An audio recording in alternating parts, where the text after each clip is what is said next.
B-2 bombers destroyed the secret bunker of the top leadership of the Revolutionary Guards in Iran during the operation to rescue the American navigator, and the United States delivered a crushing blow to a secret bunker used by the Iranian leadership using the mother of all bunker busters, with the B-2.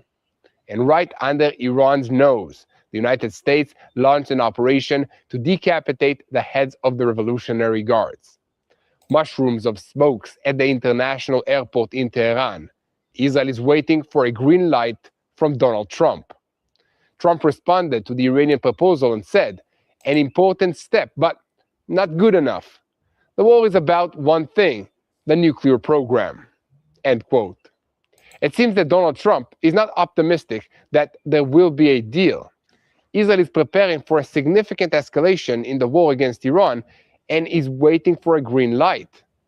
Tonight, Israel approved an updated list of strike targets involving infrastructure and energy sites in Iran. This is in preparation for the collapse of the negotiations. Iran is in a vacuum of leadership.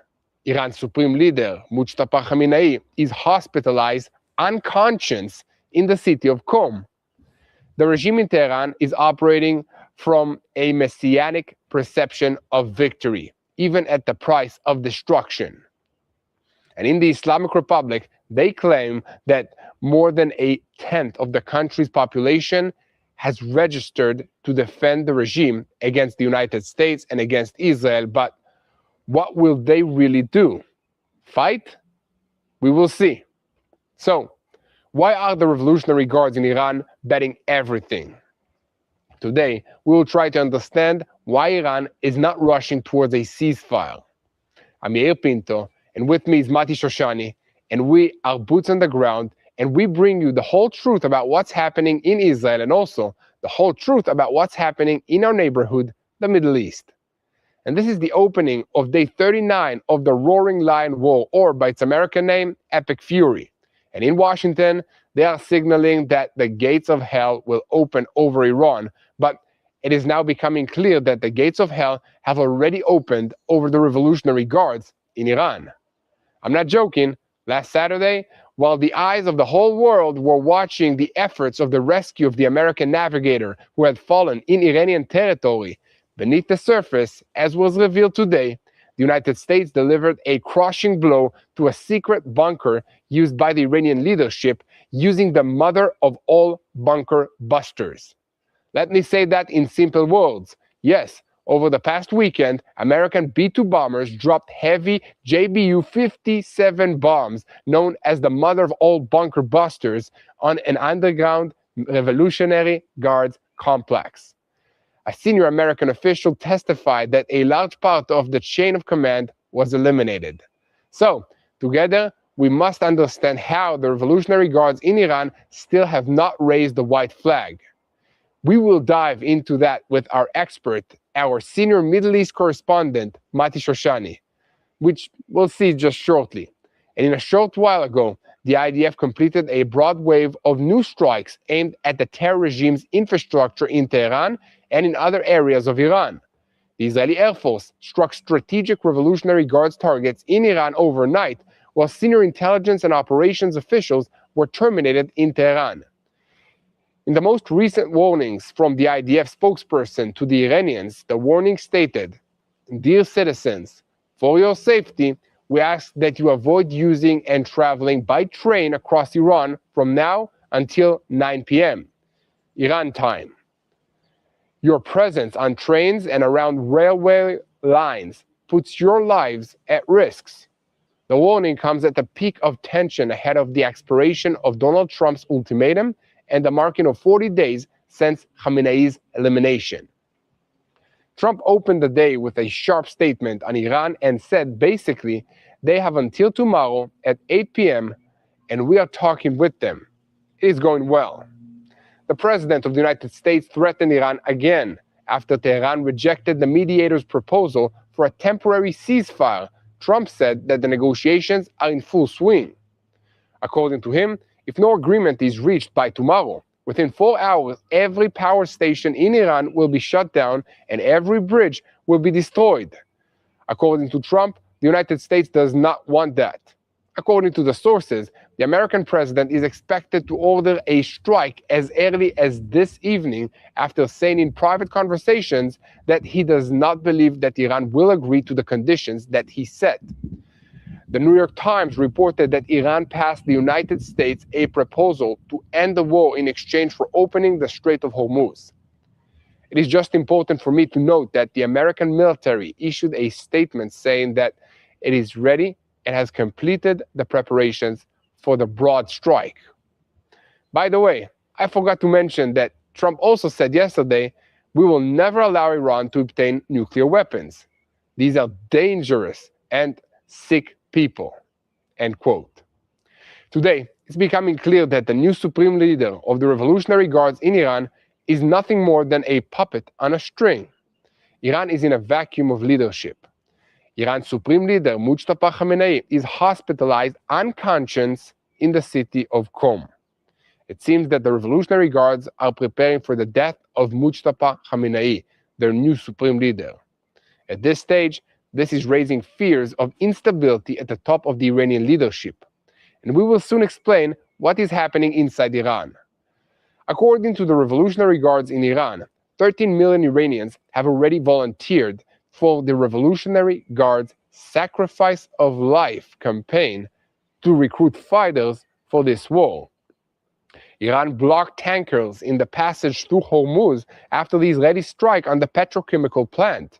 2 Qatari tankers were supposed to pass through the Strait of Hormuz as part of the agreement that was mediated by Pakistan, and instead, they were attacked. So the gas ships turn around. Iran is blocking Hormuz and worsening the world LNG shortage. The Revolutionary Guards are convinced that time is working in their favor and are hardening their positions against the West.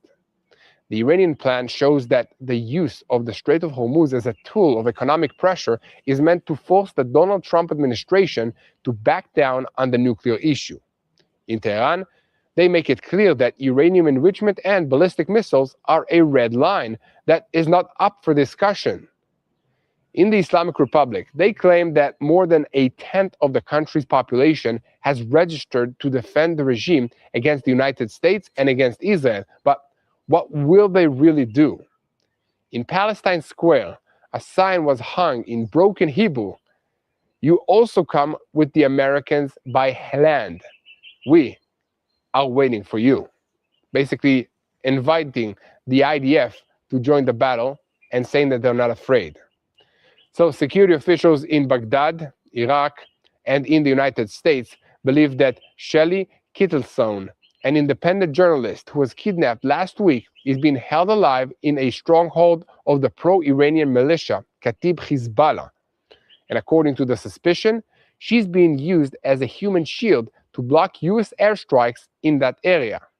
And meanwhile, on the front against the Iranian proxy in Lebanon, the Hezbollah terrorist organization, the IDF announced that we eliminated Hezbollah terrorists who are staying inside a mosque in southern Lebanon.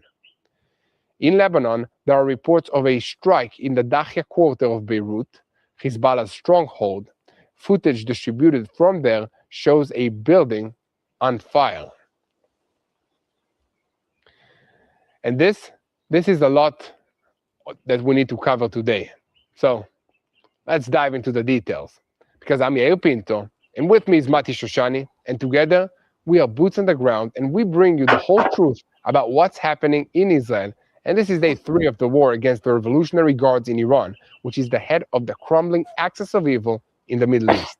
And just 1 second before we begin, I want to call on you to keep spreading the truth. Share our content with as many people as possible. Click on the subscribe button. And most importantly, don't forget to look for me, Yair Pinto, and for Mati Shoshani on our social media platforms to get the perspective behind the scenes of what it's like to live in Israel in this war. And just in a moment, we'll have with us our senior Middle East correspondent, Mati Shoshani. Mati, I have a few questions for you, but I cannot see you. Oh, here you are. Okay. How's Passover, now, Mati? Passover's pretty much over, Yael. That's it. Today is the last night. That's it. And we get to eat bread again. Yeah, didn't miss it too much, you know. I prefer just eating steaks and meat I'm 24/7. the same. I'm the same. So, Mati, I'm the I same. have a few questions for you, so get ready for this, okay? Let's go. First of all, can you illustrate for our audience the capability of the American bombers and what exactly is the B 2 airplane bomber that dropped the heavy JBU 57 bombs, known as the mother of all bunker busters? Yeah, there's a lot in that question. I'll try to unpack it. One, the U.S. has capabilities that no other country has in the world. What is that? They have the ability to fly anywhere in the world, and this is important to explain. The U.S. can send bombers from continental U.S. to pretty much any point in the world in a matter of under 24 hours, and they can do that while carrying tons. We're talking over 10 tons, 10 metric tons of explosives to any possible point. What does that look like?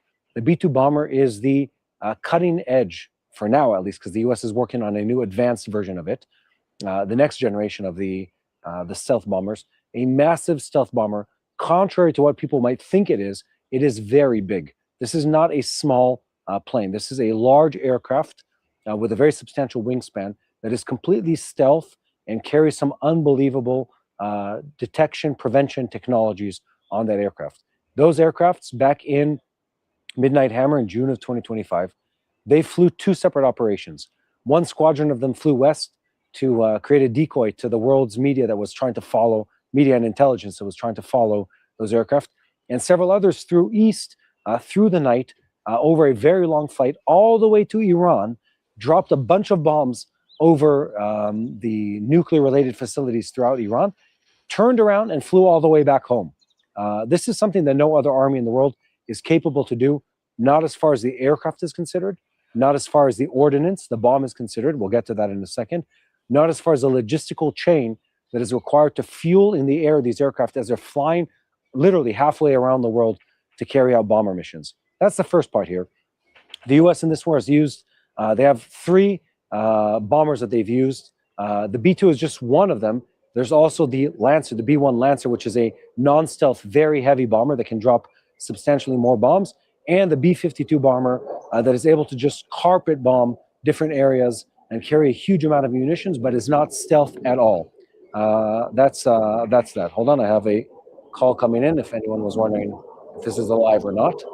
We need to And make of course, sure it's Jeff- live every time, Mati. Yeah, we have Yeah. to make some accidents. Now, above my skies, if you guys are hearing this loud here noise, too. yeah, it's Israeli Air Force fighter jets that are either coming back from Iran or on their way to Iran or on their way to Lebanon. I think these are the two areas that we are covering currently as we are speaking now.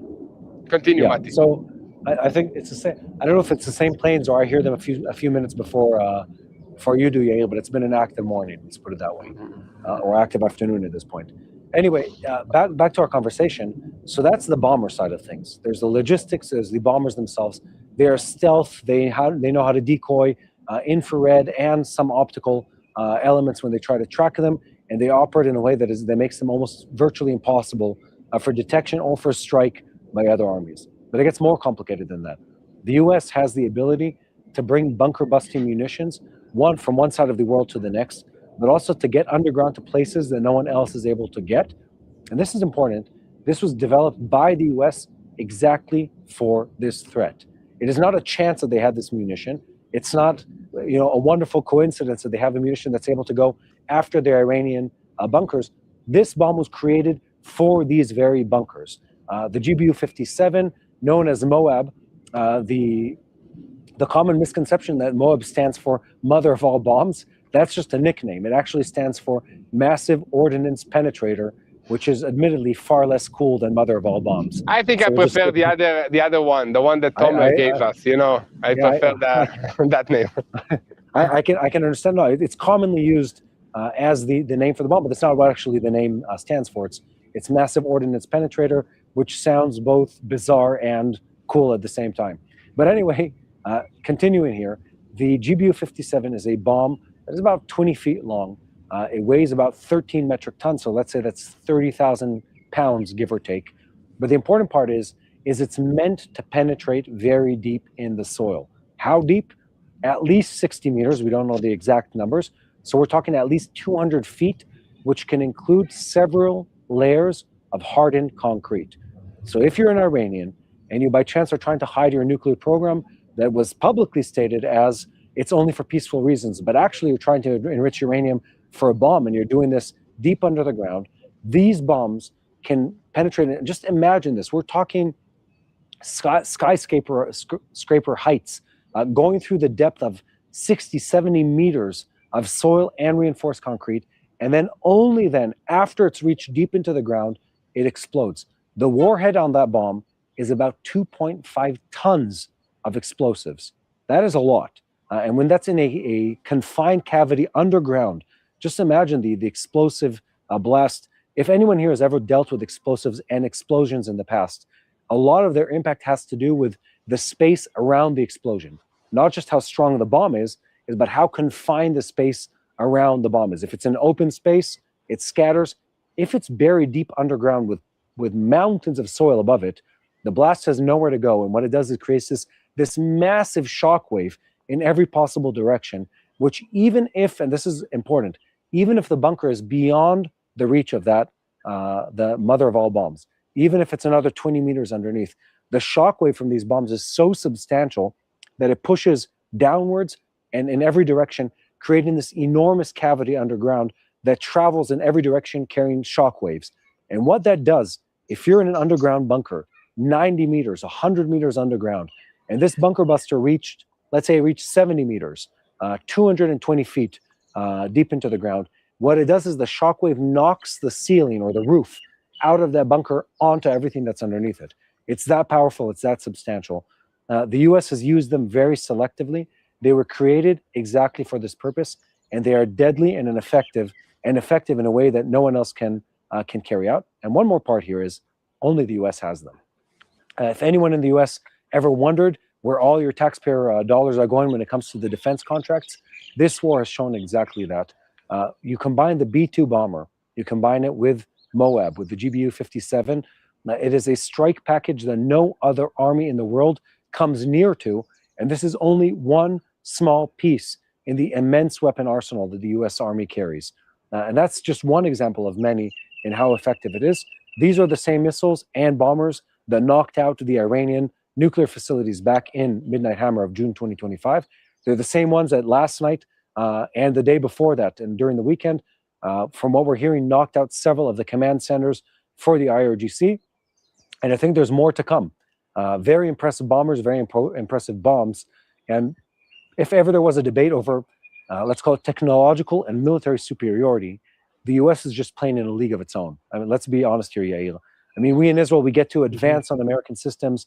The Americans are playing, we're in 2026, and they're, playing somewhere in 2050, and the Iranians are somewhere in 1985 when it comes to the use of technology. Just a very, very different world when it comes to military applications. Well, Mati, yesterday at Trump's press conference, which ended after an hour and 20 minutes, he said that 1 million things that allow a broad look at what is happening on the ground and where things are going to. He really did not leave out any kind of details, but I want to focus on what the president said about opening the Strait of Hormuz. Because, first of all, he declared that this is a central objective for him. And when he was asked whether he would be willing to end the war while Iran could collect payment for passage through this strategic sea route, he said that the United States should collect payment there themselves. And let me quote for a moment what he said. "What about us? I would rather do it than let them get it. Why not? We are the winners. We won. They were defeated militarily, and the only thing that they have is the psychology of, oh, we are going to drop some mines in the water. No, we have a concept where we are going to collect fees." End quote. So that's my interception, I don't know how you said in English. That's the Jewish Israeli Donald Trump version of me quoting him, basically. Impression, yeah, exactly. And alongside this, basically, Trump added that an agreement with Iran would be acceptable to him only if it included free movement of oil through the strait. So it seems that in every situation, even when everything is ready, Trump always gives Iran an exit card through an agreement. That, what do you think about this situation? Because also, where are all the threats taking us? And will the United States really become the owner of the Strait of Hormuz very soon? Is that a possibility, or is it just another threat? This is a complicated situation, Yael, and Yeah, I right? really have to think about. We really have to think about this. One, I'd say there's a lot of moving pieces here that need to be dismantled to really understand. Trump says a lot of things, and he's beyond what most people imagine, most people understand. The man knows media, and he knows how to speak both to the public, and also importantly, he knows how to speak to the stock market. That's sort of the base assumption that we need to have in trying to unpack what he says and why he says things. Secondly, he understands how to play the geopolitical game with leaders of other countries in a way that I think is beyond the ability of most other leaders, at least in practice, in using it on a daily basis. So he said some things here that are deeply important to understand. One, the U.S. did win when it comes to the bare bone minimum, let's call it a military warfare aspect of this. That doesn't open the Strait of Hormuz, but it shows you something about the psyche of the man Trump as a leader, as a nation leader, in that he really goes after the financial side of things. He really looks at the world. He looks at the geopolitical equation. He looks at the war scenario, not only through military victory, although he seems to care about that a great deal, but also through the financial, let's call it fiscal aspect and prism. He asks himself the question of, can we benefit from this? Is this the right thing for us to do from a financial perspective? Will this benefit global economies? How will this affect our allies' economies? And he's really thinking about this and also addressing the topic on an ongoing basis. He says many things that are meant to create stability in the stock market. He does this repeatedly, sometimes multiple times a week. And it's not manipulation of the markets, it's trying to bestow safety and faith in what's happening on the ground, because markets are volatile, because they're based on the psychology of humans. Trump speaks to that psyche, and he does it on a repetitive level. To answer the simple question, will the U.S. control the Strait of Hormuz and collect a tax from people? I don't see that as being a very likely scenario at all. Will the Iranians be allowed to do that? I think I might say something that would surprise you, Yael.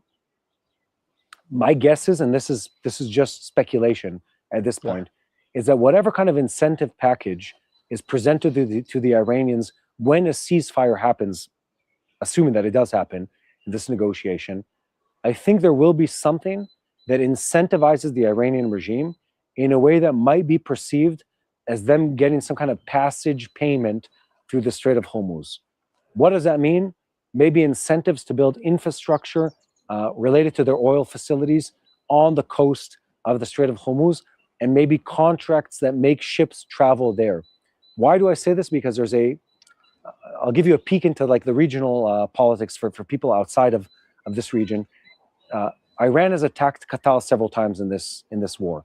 And that doesn't really make sense at surface value, because the Qataris are, for the most part, the allies of the Iranians in hating on the US and Western politics and Western economies and trying to pull money and influence in their direction. But there's an animosity between the Iranians and the Qataris over the biggest natural gas field that sits in the Gulf between the two of them. It's called the Fars field, Persian field, in Farsi, in Parsi, in the language of Iran. And that huge field is connected by both of them. The Qataris, because they're connected to Western companies, are able to siphon much more of the gas than the Iranians can, and it actually causes financial loss to the Iranians. That's a long way to say, I apologize for taking so long to explain this. It's a long way to say that the financial incentive that Trump talks about is very significant to the Iranians. They spend billions of dollars a year trying to improve their financial situation and gains from the oil industry. But because of the sanctions, because they've been disconnected from the global economy and trade and industry for so many years, they're so highly ineffective that there's a lot that has to do with the Strait of Hormuz that is beyond just the control of ships that go through it. I also want to say something on a military level. Iran doesn't have to have an army to stop ships from traveling through the Strait of Hormuz. All they need is a couple $30,000 Shahed drones and just launch a couple of them at the ships, And all it takes is for the air defenses of the Americans, Israel, the Gulf states to miss one of them. It blows up on the side of a ship. It doesn't even need to sink the ship or cause substantial damage for every insurance underwriter around the world to say, I guess we're not sending ships to the Strait of Hormuz this week and possibly this month. That's how volatile it is.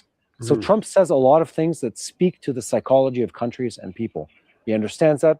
He's very careful. He's very mindful of that. And I think that's something in his benefit, by the way, Yael. People have enough fear in their lives, and markets around the world respond with enough volatility to every capricious behavior by the Iranians or every threat of a shortage of this or shortage of that. And Trump wants to balance that out. And people who don't like him say he's trying to manipulate the market. People who appreciate what he does says, no, he's just trying to create a counterbalance to the childlike fear response that a lot of countries have around the world and a lot of markets have around the world. He's trying to be the responsible adult in balancing out the pendulum movement of global markets. And I think that's a commendable thing, not a bad thing. Yeah, and I think that also if the United States will be the one policing this strait, it makes sense that they get some money out of it, right? Yeah, I think what the U.S. would want more than anything when it comes to the finances or anything of this would be for other countries to pay some of the bill for security. They don't necessarily need cash. The U.S. has a lot of its own money, and what it doesn't have, it's able to print. But other countries in Europe haven't been giving much to the security efforts of the Strait of Hormuz. And by haven't been giving much, I mean they've been giving absolutely nothing to the security of the straits. And Trump has called on them. This is a long conversation related to NATO and another country and other pacts, has called on these nations to step up and match their actions and their commitments to the language that they're using. They talk about global security, they talk about safety, et cetera, et cetera, et cetera. When it comes to taking action, they're very slow and very stingy in the behavior that they're carrying out. He has oftentimes asked them to contribute their GDP towards building up their armies, which is necessary for them to be able to contribute in any substantial way to the defensive efforts in the Gulf of Iran or the Persian Gulf or the Arabian Gulf, however you want to call it. And or an example of that, the Trump Gulf, or the Gulf of Trump, or the Gulf the of American, the the other, American Gulf, or yeah, the other American Gulf. other Gulf of America. Yeah, the other Gulf of America, because the Gulf of Mexico is now the Gulf of America. Anyway, but to that point, the British government just said, I'm trying to think when this was, like, let's say 4 or 5 weeks ago, when they were asked if they can send convoys to help protect the ships traveling through the Strait of Hormuz, they admitted publicly they don't have the military ability to do that. It's not even a question of finances at this point. Their armies are underfunded and undertrained because they never saw the need to, because the Americans were carrying the brunt of the global policeman role. And now Trump is calling on them and saying, hey guys, we're getting tired of doing this alone. If you don't step up to the plate, if you don't start taking action in a defensive sense, maybe we should stop protecting you. Maybe we don't protect your ships to the degree that we did in the past. And that's a scary thought for some of these countries because they've become accustomed to the U.S. fighting their fights on the global scale. And included in that list, of course, are the Gulf states who have some serious catching up to do in being able to fight alongside the U.S. and in Israel against the Iranian enemy. They were expecting others to fight the fight, but it's becoming apparent that they need to be more effective and more willing to put their troops in harm's way to fight their own fight. They can't simply expect the U.S. or Israel to be doing that on their behalf time and time again. Yeah. So, Mati, I want to raise one more thing that caught my attention and says a lot about what's happening in Iran, and that's that the United States president also referred at the press conference that took place this evening in the U.S. to the negotiations with Iran. This is after Iran had earlier rejected the proposal for a temporary ceasefire and repeated the deadline that he set for the Ayatollah regime, alongside more threats that he later delivered about what he would do and how he would do it to Iran.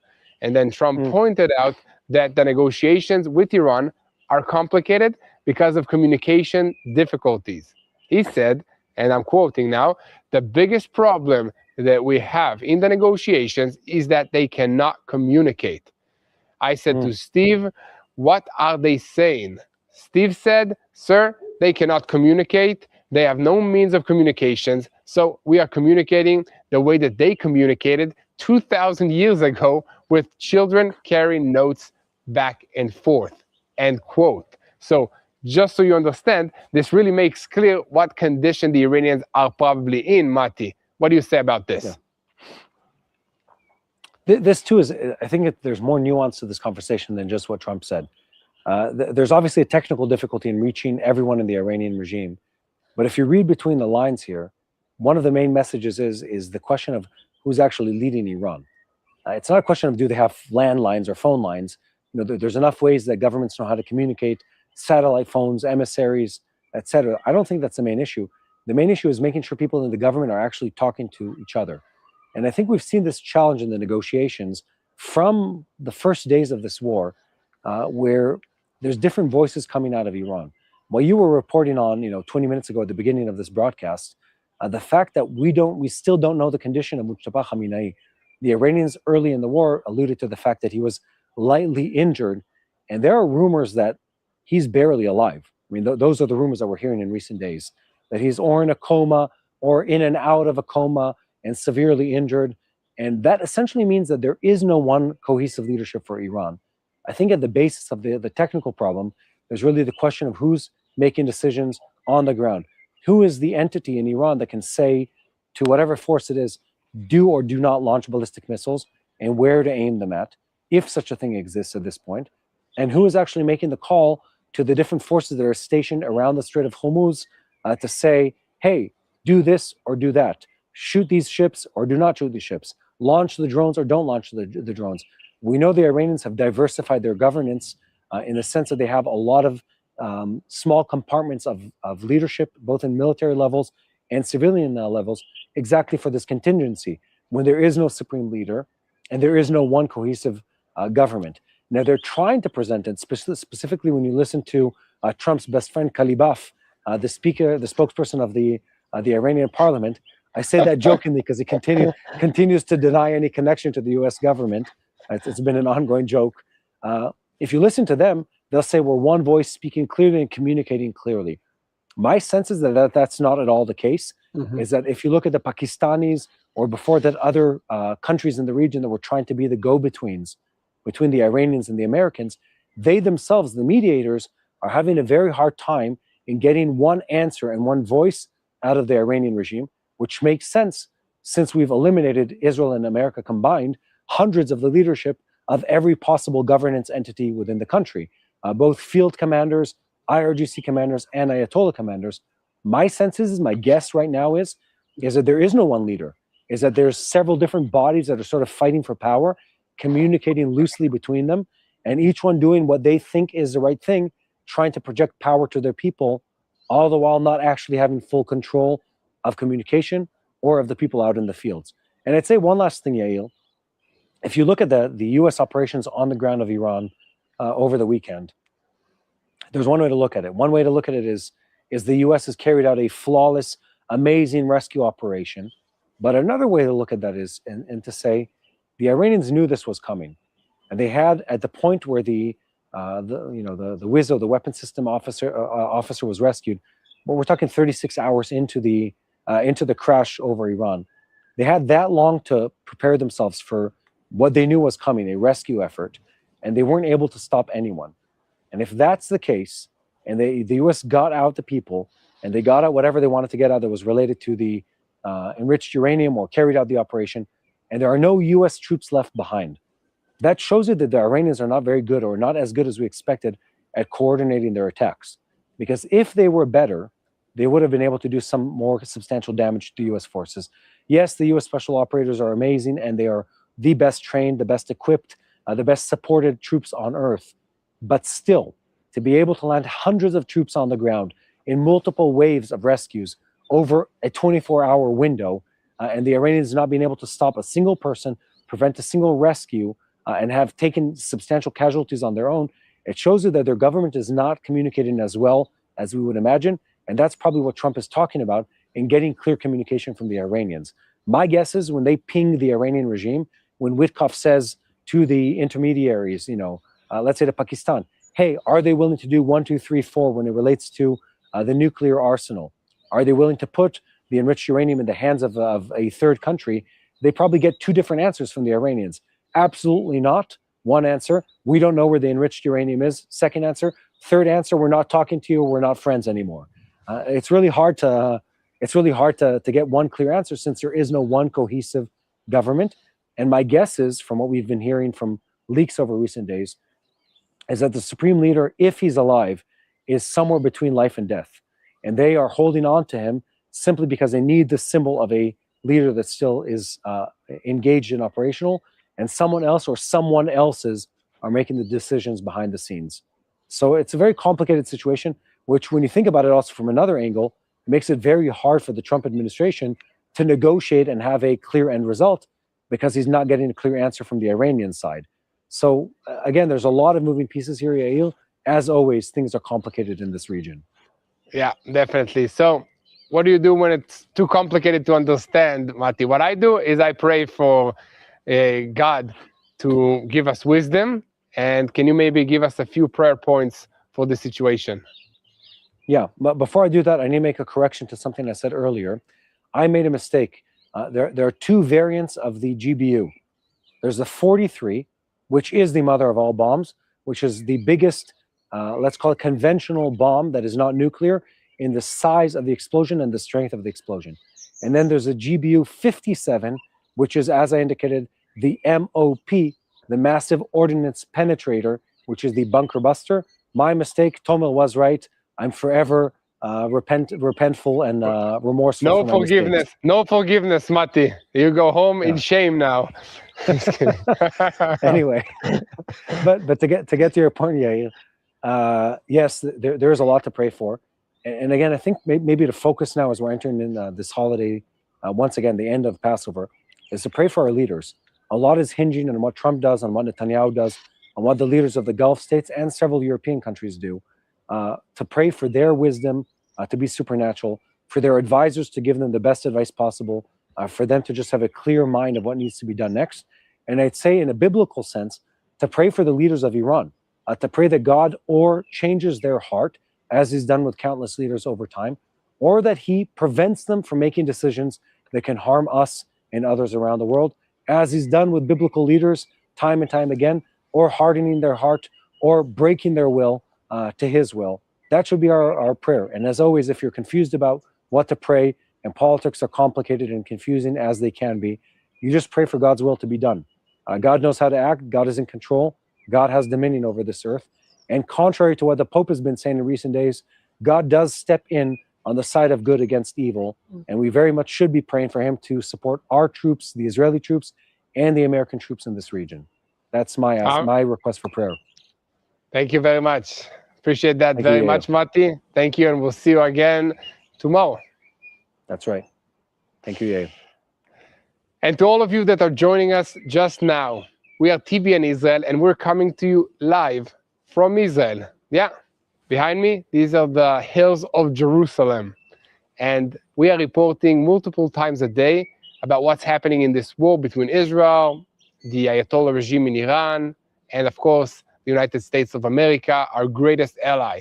If you want to see, understand, and know all the details, make sure to hit the subscribe button so you don't miss any kind of update from our Boots on the Ground team. We have an amazing team of researchers, technicians, cameramen, and everything that you can imagine. It's not just me and Mati standing here and inventing this thing up.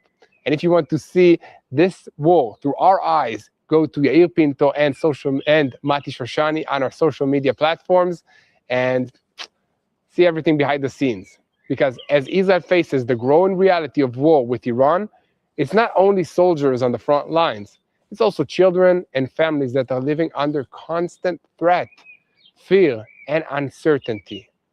For many children, the trauma doesn't end when the sirens stop. It stays with them. It stays with them in their sleep, in their thoughts, and in their daily lives. And that's why Shiloh, Israel Children's Fund, is making a difference. That's what they do. They provide critical trauma care, therapy, and ongoing support to help these children heal and rebuild. But they cannot do this alone. And if you want to stand with Israel's children in this critical time, please consider making a donation at israelchildren.org/help. Again, that's israelchildren.org/help. I know this organization personally, also Mati does. We spent a few days with them at their center near Jerusalem, where we see the help that they do with those kids, with entire families that have no houses now because of the missile impacts. And you need to treat this trauma before it becomes something permanent.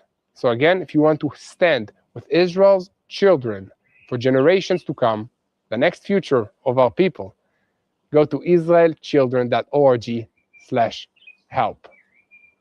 Now let's get back to the news, because mushroom clouds rose overnight from Tehran's Merhabad airport, while at the same time the Israeli Air Force completed a wide strike wave against regime infrastructure in the capital and in other areas across Iran.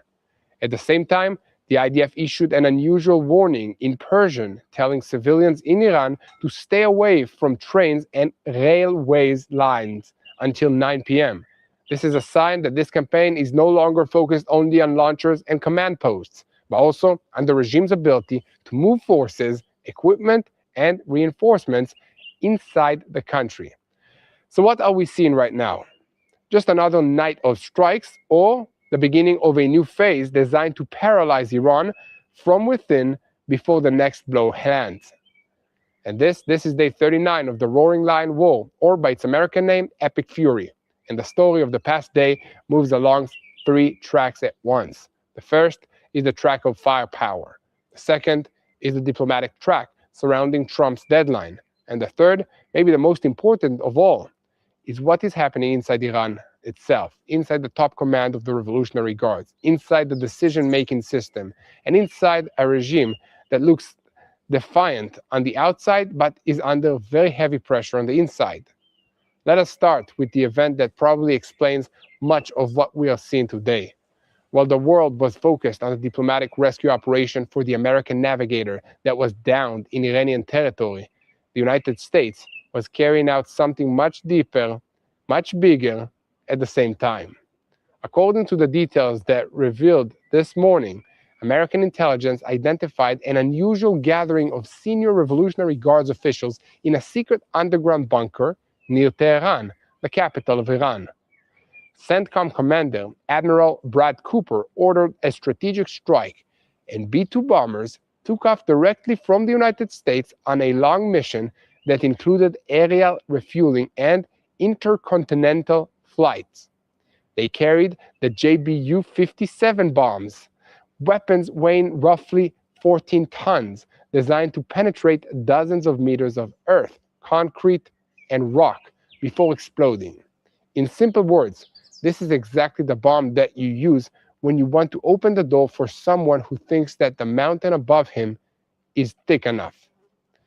According to the reports, the compound was destroyed. A senior American official said that a large part of the chain of command was eliminated. Donald Trump himself wrote that many of Iran's military leaders were terminated in the massive strike. And when you connect that to the assassinations that were carried out inside Iran in the last day, the picture becomes clearer. Israel eliminated Majid Kadami, the head of the Revolutionary Guards intelligence, whom the Israeli defense minister described as one of the 3 most senior men of this organization. The IDF also spoke of the elimination of another senior operations officer and of a strike on the head of Unit 840, the Quds Force External Operations Unit. In other words, these were not just more strikes.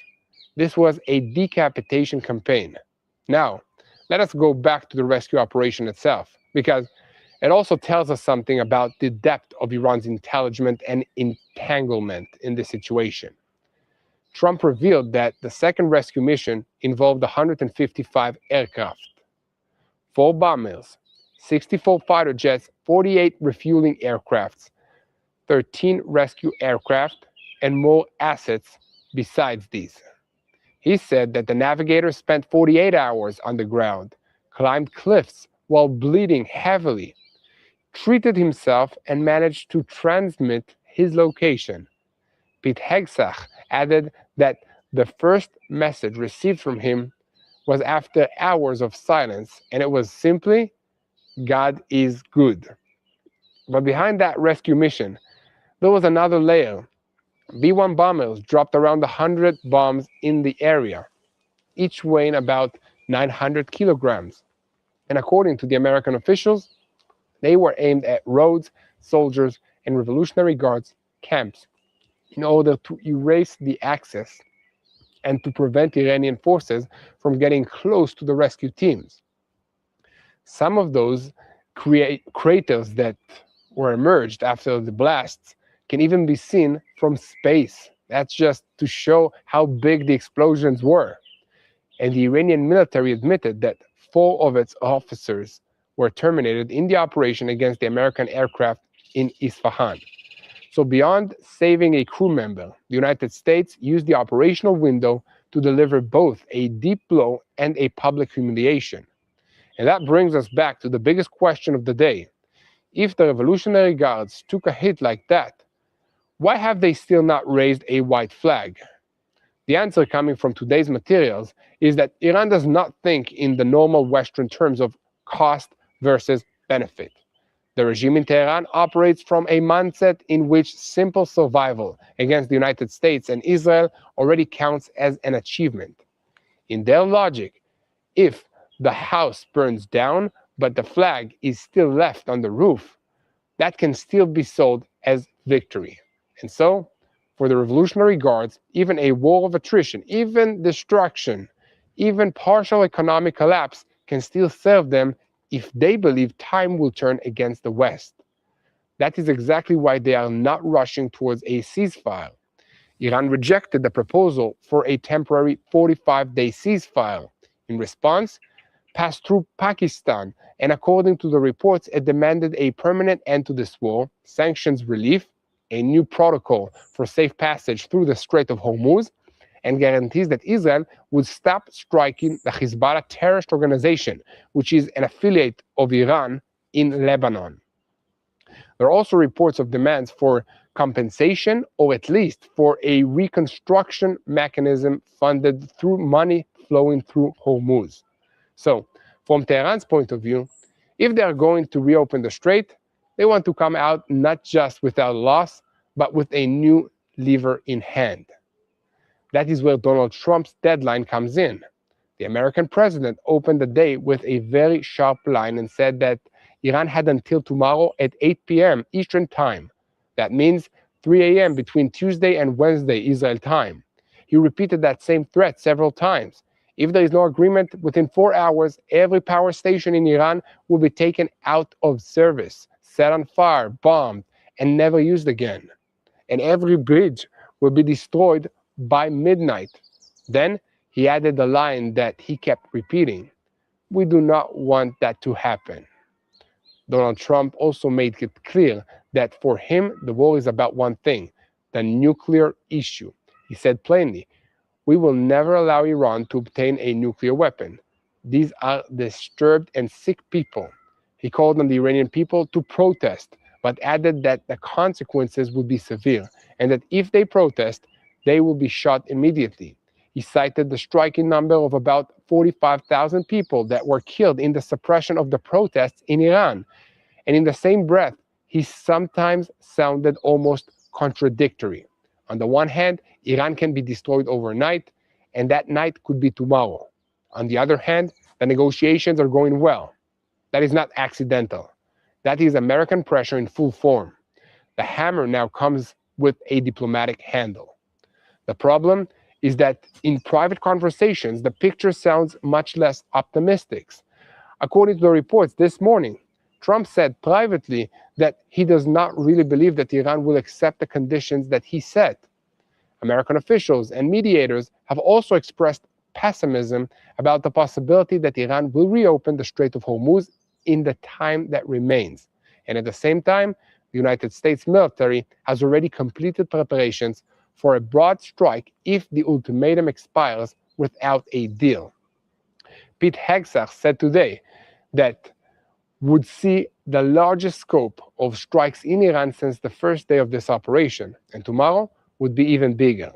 So in plain language, Washington is talking like someone who is still holding the door open, but is already standing there with a boot in it. And Israel has no illusions either. According to Israeli officials, An updated target list of energy and infrastructure sites in Iran has been approved ahead of a possible collapse in the talks. So we're ready. The message is that Israel is waiting for a green light from Trump, but the targets are ready. One official said that there are also additional plans for the coming days. An IDF spokesman, Efi Defrin, added that the chief of staff approved plans 3 weeks ahead and that the IDF is fully coordinated with the United States. So even if diplomacy goes on for a few more hours, the machine is already running. And while the talks continue, the strikes continue as well. And above me, you might hear the Israeli Air Force airplane that is making a lot of noise, so I'll turn my volume up so you can hear me. And overnight, the Israeli Air Force hit targets belonging to the Revolutionary Guard's aerospace industry and the Quds forces. 3 airfields in Tehran were hit. Control towers, runways, bunkers, and aircraft on the ground were struck. Mushroom clouds were documented over Merchabad Airport in Tehran. And at the same time, the IDF struck a large ballistic missile complex in northwestern Iran, which is a site from which dozens of missiles were launched towards Israel. According to the IDF, soldiers are commanders from the missile array operating at the site during that strike. So the damage to Iran's military industry went a step further. In Shiraz, a petrochemical facility producing nitric acid was struck, a material essential for manufacturing explosives and for ballistic missiles development processes. That is a small technical detail, but a very important one. Without that kind of material, production slows down, deep capacity is reduced, and continuity is broken. This is not just a strike on a building. It is a strike on the production chain.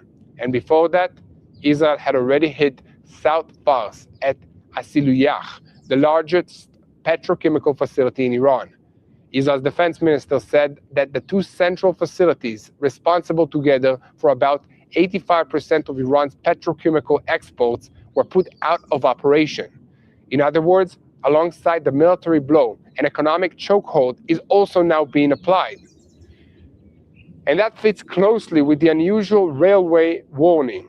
According to current assessments, the IDF is preparing to hit railway bridges, junctions, and internal transportation routes in order to cut Tehran off from the provinces and prevent the regime from moving reinforcements if unrest breaks out. If that really is the direction, then we are clearly seeing a shift, not only hunting launchers, but beginning to break the regime's ability to function as a state during wartime. In the Bushehr area, there were also reported strikes that affected near the nuclear facility, and the International Atomic Energy Agency warned of a danger of a radiological accident if material activity around the site will be hit. And at the same time, there were reports of an explosion in Shiraz and strikes in 3 cities in Khuzestan province. In other words, the entire Iranian space is feeling it now, from the Gulf Coast to the center of the country. Now, add the maritime front to all of this. Iran continues to threat the Strait of Hormuz like a global pressure button. According to the reports, it blocked tanker passage, including Qatari tankers that were supposed to move through as part of the mediated arrangement. There are also claims that gas ships made U-turns. The Iranian message is simple. If you pressure us militarily, we pressure you and the entire world economically. Trump made clear that the opening of Hormuz is a top priority, and even said that instead of Iran charging for passage, perhaps the United States could collect the fee because we are the winners. It sounds almost like a campaign line, but behind it, there is a real interest. Free movement of oil on Iranian tax, no mines and no blackmail. The markets understood that immediately. Crude oil prices rose during Trump's press conference.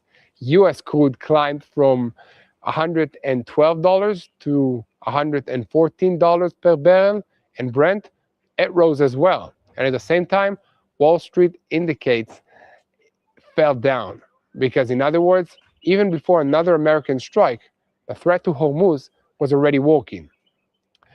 So, why is Iran still hardening its position? Any questions? Let me know what you think in the comments. Just a few more seconds and I'll continue. It's hardening its position because it believes that time is working in its favor. Every day Hormuz is threatened. Energy prices react. Every day the United States hesitates between a deal and a strike. Tehran believes that the pressure on Washington just grows. And from its point of view, uranium enrichment and ballistic missiles are a red line that is not open for discussion. From its point of view, even if there is negotiations, it must be conducted from a position of strength. That is why they mock Trump in public. The Iranian Emergency Command spokesperson ridiculed him, Donald Trump, and he called his threats baseless. And the senior Iranian official said Tehran has no trust in him or his envoys, and that he has lost control over the conduct of this war. But inside Iran itself, the picture looks much less stable. According to reports this morning, Mujtaba Khamenei is hospitalized in Qom, unconscious and unable to function. Documents circulated to regional states reportedly say that he is not fit to rule at this stage. There are also assessments that the regime is preparing for a secret burial of his father under heavy security for fear of unrest or an attack during the funeral. If that is true, Iran is now not only under fire, but also in a real governing vacuum. The Revolutionary Guards may be the ones making the decisions in practice, while the official figure presented to the public is unable to manage anything.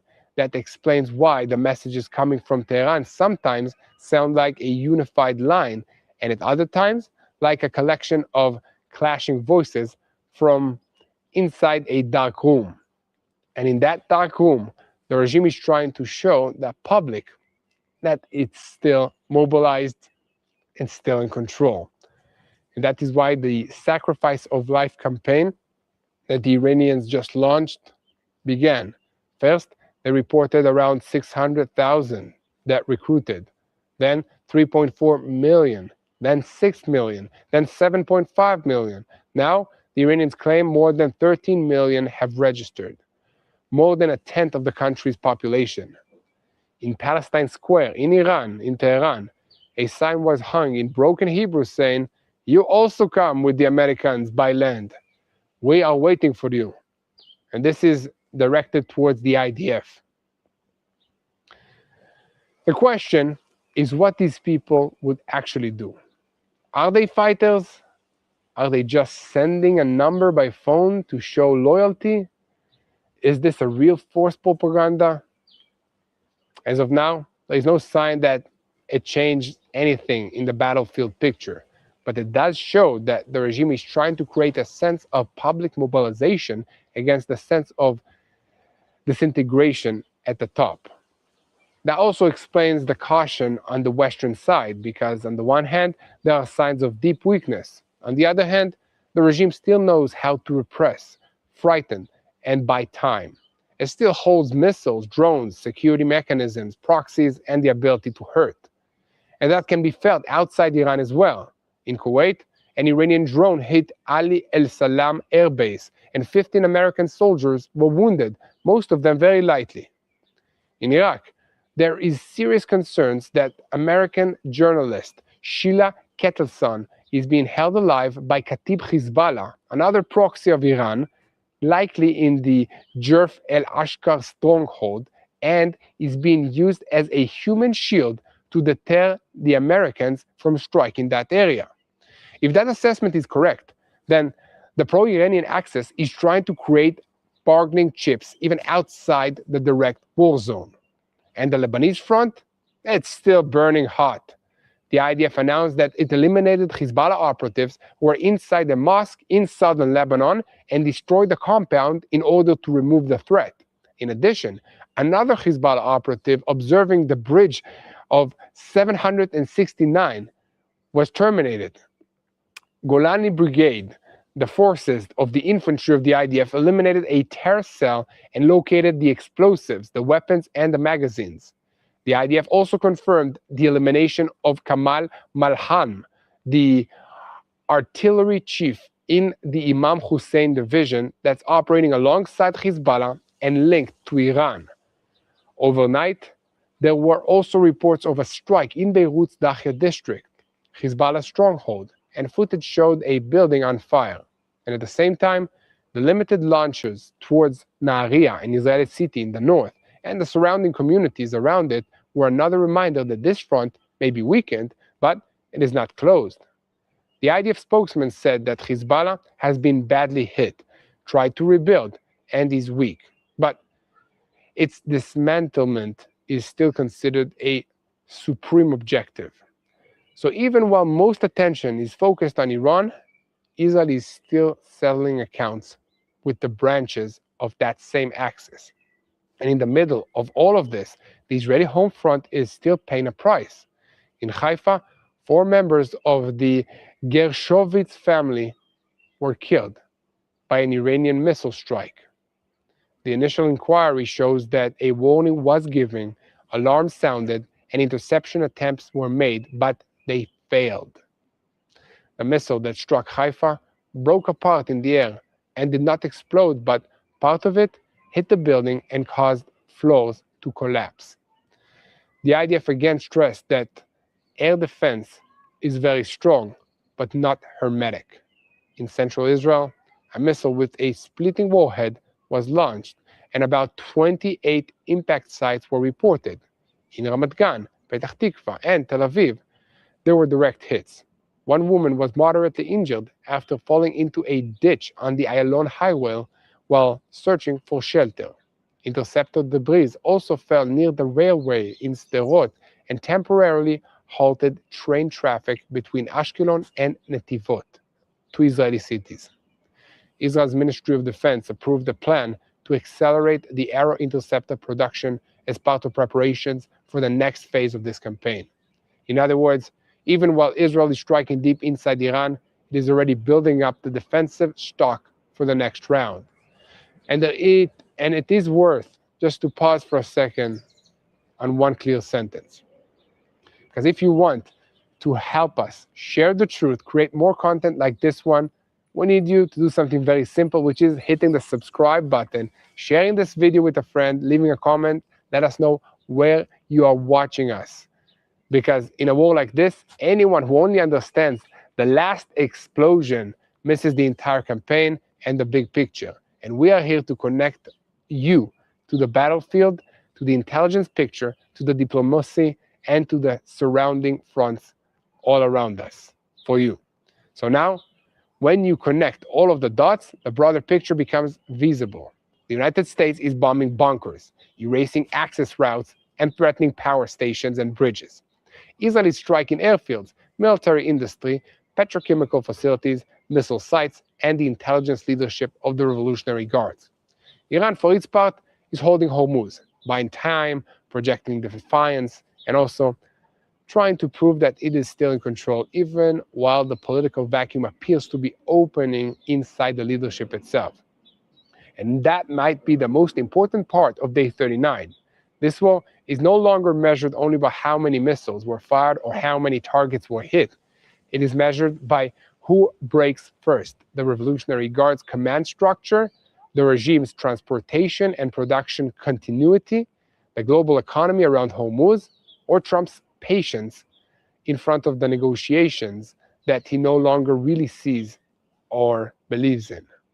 And in just a moment, we will go to another short area in which we talk to Mati Shoshani about explaining this.